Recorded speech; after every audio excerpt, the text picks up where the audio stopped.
Hello and welcome to Deep Blue Sea, the podcast. I am your host, Jay Rockjock Cluett, and I'm still without Mark. Mark is not going to be here for a few months. Mark Hoffmeyer, my wonderful, Deep Blue Sea loving co-host, is taking a break because I can now confirm he has, his wife Megan, friend of the show, has successfully had a child. They have brought beautiful baby Mallory into the world, and so that is their priority, understandably, for the next few months, whilst my baby is this podcast, so this is what I'm going to keep doing. So this week, we are continuing our Deep Blue Sea adjacent films that I'm very unfamiliar with Cliffhanger. What is Cliffhanger? Well, Cliffhanger was released in 1993, directed by Rennie Harlin, hence the Deep Blue Sea adjacency. And it sees Sylvester Stallone playing Gabe Walker, a mountain rescue worker in the Colorado Rockies. He leaves after a rescue goes bad, resulting in the death of the girlfriend of his colleague and friend Hal, played by Michael Rooker. Meanwhile, John Lithgow leads a team of criminals attempting a mid-air plane robbery of $100 million worth of uncirculated government cash. The plan goes awry, resulting in 3 suitcases of money dotted around the mountains and the criminals stranded. Gabe Walker is back in town, responds to their bogus distress call, and he and Hal must put aside the differences to work together to survive both the trigger-happy criminals and the mountains. Now, this is a film I had seen once before, really, really long time ago. What I remembered was the opening scene and then nothing else. I kind of forgot that John Lithgow was in this film, so but we'll get to that. So I need somebody who is more familiar with this film to help me out. So he's just finished showing me his latest painting of a banana eating a monkey. From Simplistic Reviews, it's DJ Valentine. DJ, welcome back to the show. Look, man, that's secret, man. I only showed you that. I don't want anybody to know about that, okay? Trademark. And nobody paints a monkey eating or a banana eating a monkey. That is the most disturbing painting in this. It might be the most disturbing thing in this movie, by the way, is the painting of a banana eating a monkey. That's I don't know. There's John Lithgow's accent. You don't like the Lithgow accent? I love everything John Lithgow's ever done. I've seen Pitch Perfect 3. Wow. So anything John Lithgow has done accent-wise is glorious in terms of the Australian massacre he did playing Rebel Wilson's estranged father in Pitch Perfect 3. He plays Rebel Wilson's father? Yes, Holy he Jesus. has. It's what terrible. Casting. Every aspect of Pitch Perfect 3 is terrible. Everything about it. The whole thing. I got off the train at part 1. I was like, that's enough for me. See, I love 1. 2 yeah, is good enough. It's got its flaws, but it's good enough.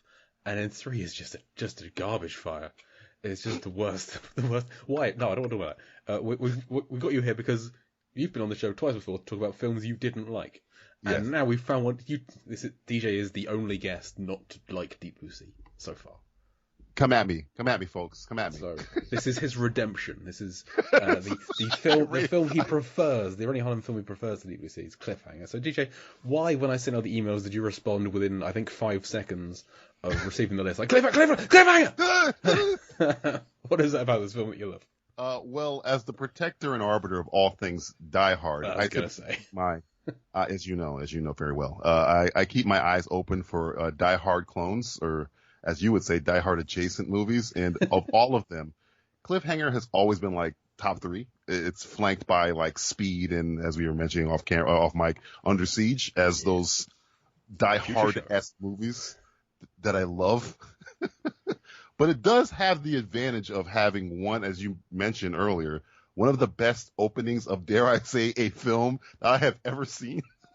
I think so much so if you remove all the other stuff and just stick to if you just followed that and got rid of all the robbery John Lithgow stuff, you have a really good movie in here.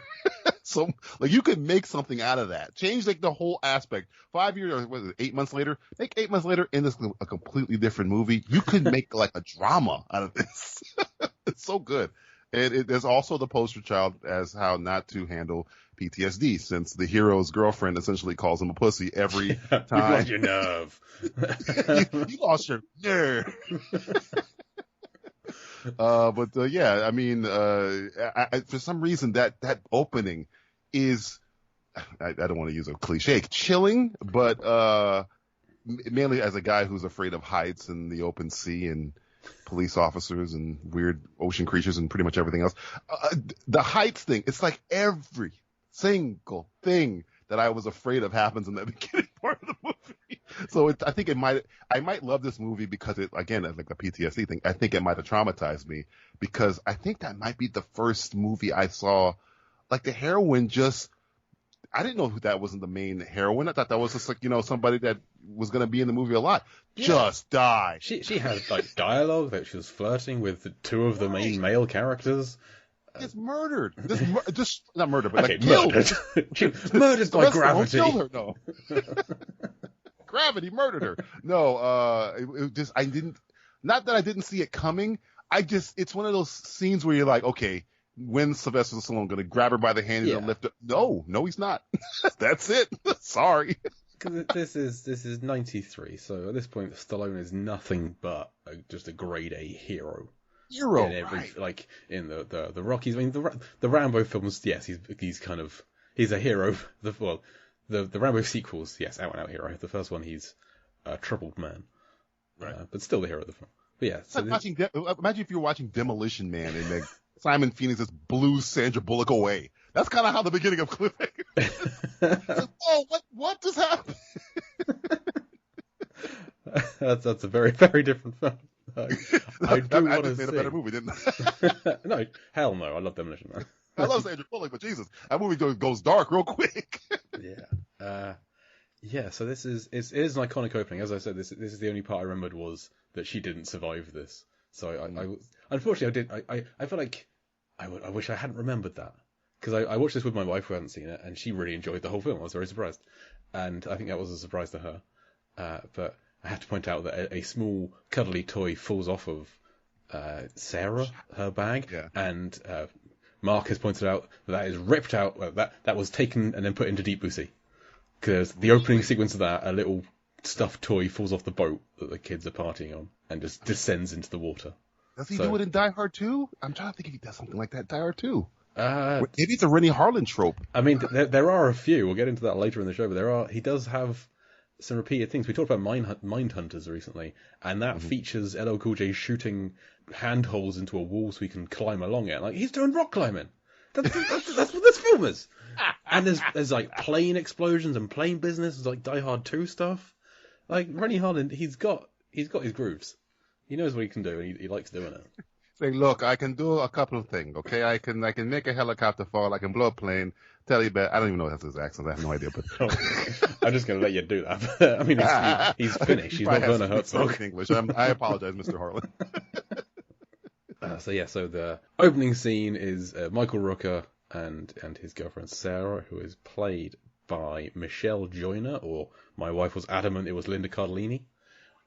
Because there are facial similarities. Linda Cardellini would have been like 1 year old when this movie came out. Well, Linda Cardellini is an actress whose name I can never remember. I know her. She's in a lot of things. I think she's great in a lot of things. I really like Dead to Me. We watched ER recently, but she's great in all these things. Her name just doesn't fit. Her name just I can't think of it. What do you want Linda Cardellini's name to be? What do you want it to be? Sarah? What do you want? I mean, like, Sarah works fine. I don't know if it's like the Cardellini. I don't know what it is. I don't want to go down this road. You drove us down this road. It's a dangerous route to be traveling. I think we're crossing this bridge, okay? You put the C4 on it, okay? Don't drop me. Don't drop me. Look at Elvis living. So Michael Rooker has taken his girlfriend Sarah, Michelle Joyner, up a mountain. He's hurt his knee, so he can't come back down, and she is a inexperienced climber, and they are up 4,000 feet is the drop of this thing. So, and let me ask you a question before we even go. But she's an inexperienced climber, and she got up there. Yeah, she got up there. I was thinking, like, at what point did Rooker hurt his knee? Because he can't climb down. So did he carry her on his back? How did she get up there if she's inexperienced? I don't understand that. Well, like, did they get to the top when he hurt his knee, or did he hurt it further down and he knew the best place to be rescued would be on a peak? So then he climbed up with a hurt knee and somebody who can't climb very well. Because that's impressive. Don't poke holes in this great beginning. I'm fully on board with all of this happening. I just want to see it. I know it could happen. It's the same with everything. Like, there's a whole scene in Mindhunters where the killer had to do a great deal of work in a short amount of time, including draining somebody entirely of blood and then using that blood to paint a room full of numbers. But I believe it could happen. Just want to see it. That's how I get around any kind of plot. I was like, I believe it can happen. Just show it to me. I believe you. Have it in mind, Hunter. I believe you. I just, I've always said, best part about Rogue One is that one shot of the satellite dish part being lowered into the Death Star to finish the Death Star. I want to see the previous 3 weeks sped up. I just want to see the Death Star being built. You want the stormtrooper holding like a thermos, going, "Hey Mac, we gotta get this Death Star built." Sat on the girder like that picture of the Empire State Building. I need that for just all stormtroopers, and it's the Death Star. This Emperor is really pushing my buttons, man. Let me tell you, grinding my gears. Come on, grinding my gears. This Orson Krennic, not to be trusted. Let me tell you, he's really choking my neck. I gotta tell you. You ever see Darth Vader? It's a spook story. Tell it to my kids at night if I can go to bed. Oh. So yes, they're off. This is going to take hours.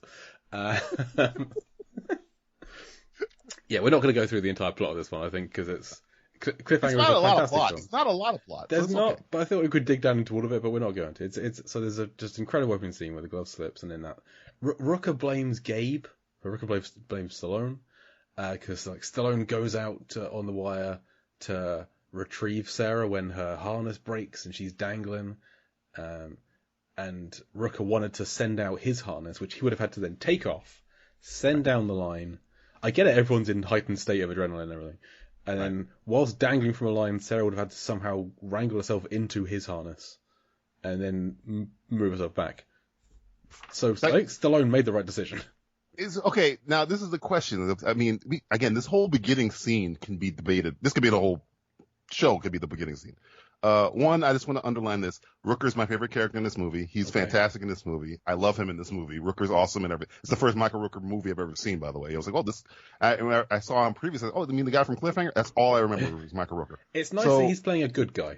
It's kind of an antagonist a little bit because he's got a grudge against Stallone, but he's playing a good character. The great thing about Rooker in this movie is he is so angry at Stallone. I think he's just angry at himself and he's taking it out on Stallone.